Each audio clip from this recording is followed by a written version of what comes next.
Hey guys, it's Kyla at the MJC, and today I'm here to walk you guys through our filing instructions for the stipulation. Before I get started, just two basic caveats to give you.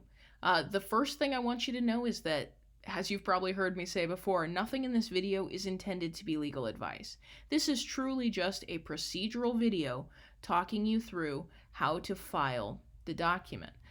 It doesn't get into when a stipulation is used, and so doesn't give you that evaluation. Additionally, because it is a video, I'm not able to analyze your situation to determine if a stipulation is the right form for you, if a court is likely to approve your stipulation, or if what you're stipulating to is in your best interest.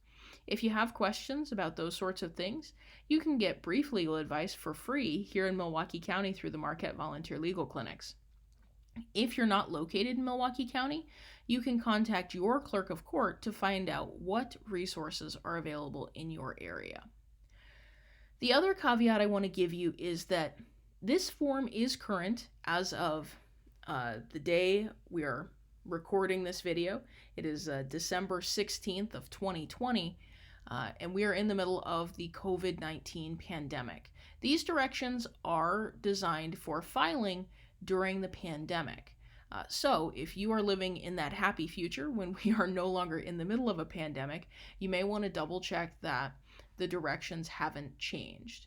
The other caveat is that during the COVID pandemic, things change a lot. So some things may have been adjusted on this. If you received this from our website or from an MJC or MVLC volunteer, then it is my belief that this is the most current version of the checklist. However, if you found this on your own, or if you just want to double check through our website, it can't hurt to make sure these are the most accurate version of the forms, because obviously things live on the internet forever, and I can only say that this is accurate as of December 2020.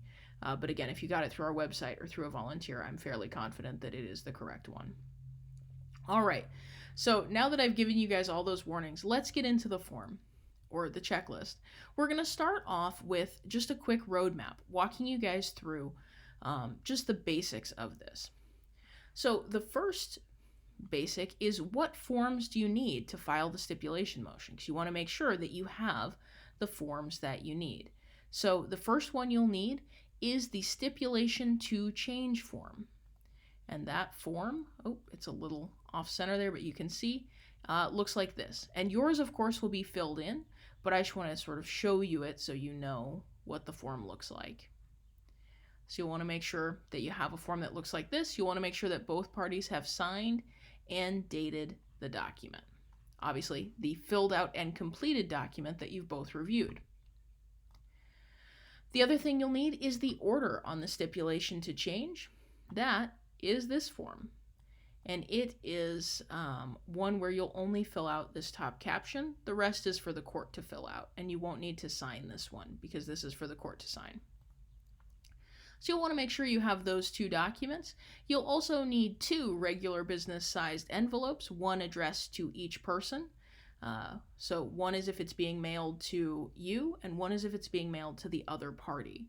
And you'll put one stamp on each envelope. The great news about the stipulation is there are no filing or service fees associated with it. Woohoo!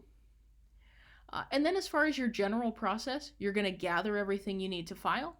That is these two documents, and then the envelopes and stamps. And then you can either file all of the documents by mail, or you can file them in person at the courthouse. And then you'll want to wait for the court to send you your final orders. So that's the basic instructions. I'm now going to go through some more detailed instructions, really getting into the nitty-gritty things. How many copies do you need? When is the courthouse open? All of that sort of stuff. If you're comfortable with the information you've already gotten, that you're good to go file, you don't have to watch the more detailed instructions. I think that they're really helpful, but I understand, again, these videos are just here to help you. Okay, let's get into those more detailed directions. So here, the first thing you're going to do is gather everything you need to file. So as I mentioned, you'll want to make sure that you have those two forms.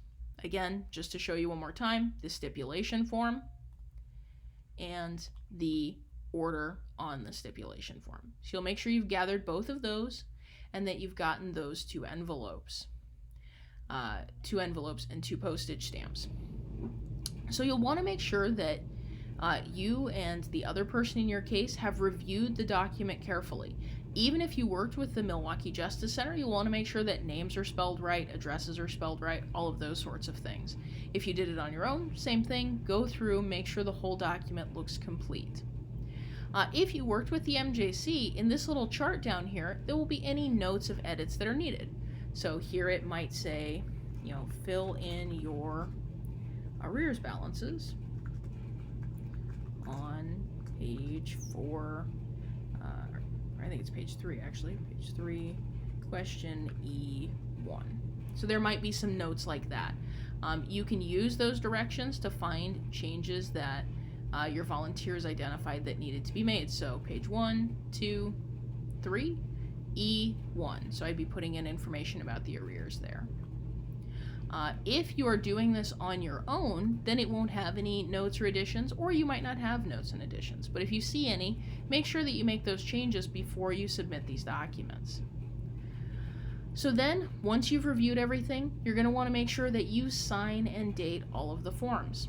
And because this is a stipulation, you'll need to sign and date, and so will the other parent in this case.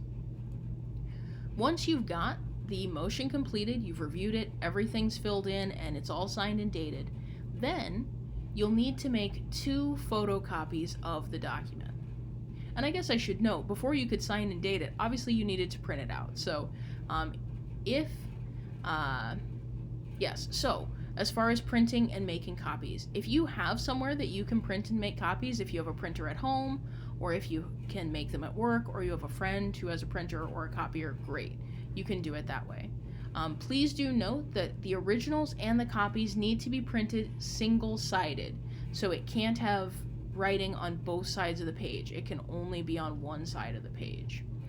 The court does not accept documents that are printed double-sided, so where it's got printing on both sides of the paper.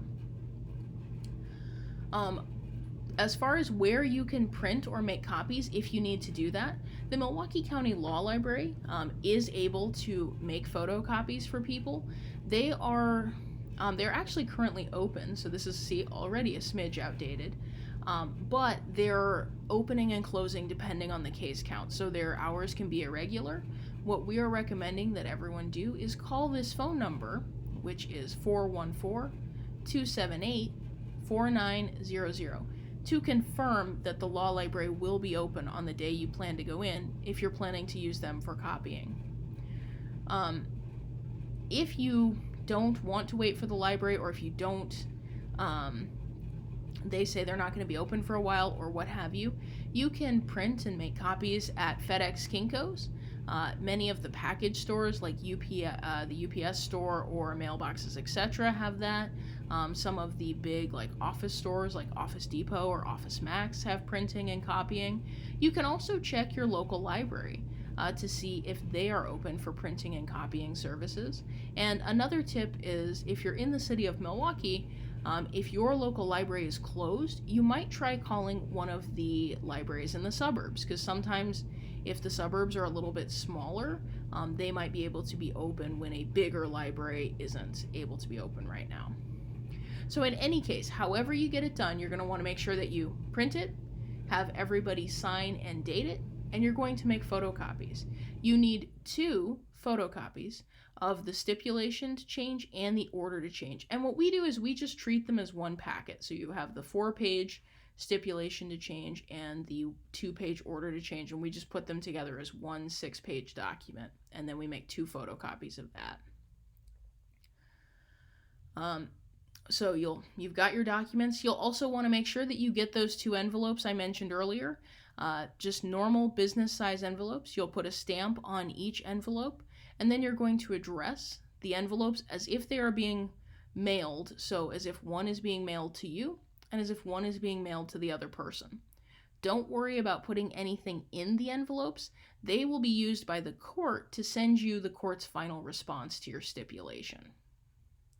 Once you have gathered everything, you have your original, your 2 copies, and your envelopes, you'll want to submit the documents to the court. You have two options for doing that. The first option is you can mail all of this stuff in. So you can put the original, the 2 photocopies, and the 2 stamped envelopes into one bigger envelope and mail that envelope to the court at Milwaukee County Family Court Commissioner, 901 North 9th Street, room 707, Milwaukee, Wisconsin, 53233. And you'll want to make sure that bigger envelope has adequate postage. The second option, if you're going to be down at the courthouse, maybe you had to go down to make copies at the law library, or you're just going to be down in that area, you can also file the documents in person at the courthouse.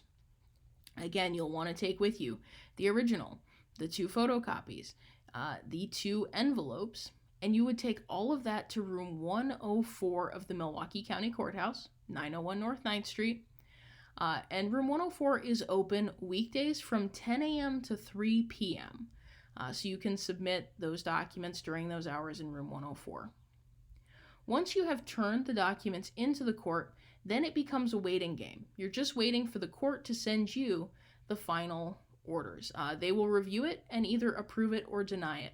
If the court approves the stipulation, it will be signed. If they haven't approved it, it won't be signed, and there will be a little form letter on top that will say why it wasn't approved. It typically takes 3 to 4 weeks to get a response back from the court, but please note sometimes this process could take longer, so be as patient as you can. If you haven't heard back from the court for a while, or if your motion is denied and you want help understanding why or trying to see if it's something you can do again, you can contact us at mjcdivorce@gmail.com, and we can either help you ourselves or, depending on your situation, direct you to resources that can assist you in hopefully fixing the issues. If you worked with the MJC team, in this section there might be additional information specific to your case, notes that your volunteers took. Again, if you're just doing this separately out on your own and you didn't work with an MJC volunteer, then you can just ignore that section. All right, well, that's everything. Thank you guys for watching this video. I hope that it was helpful. If you have additional questions, during non-pandemic times, you can find us in room G9 of the Milwaukee County Courthouse. Right now, during the pandemic, you can connect with us remotely through mjcdivorce@gmail.com. That's all I've got. Thank you guys for watching, and I hope that you all go out and represent yourselves well.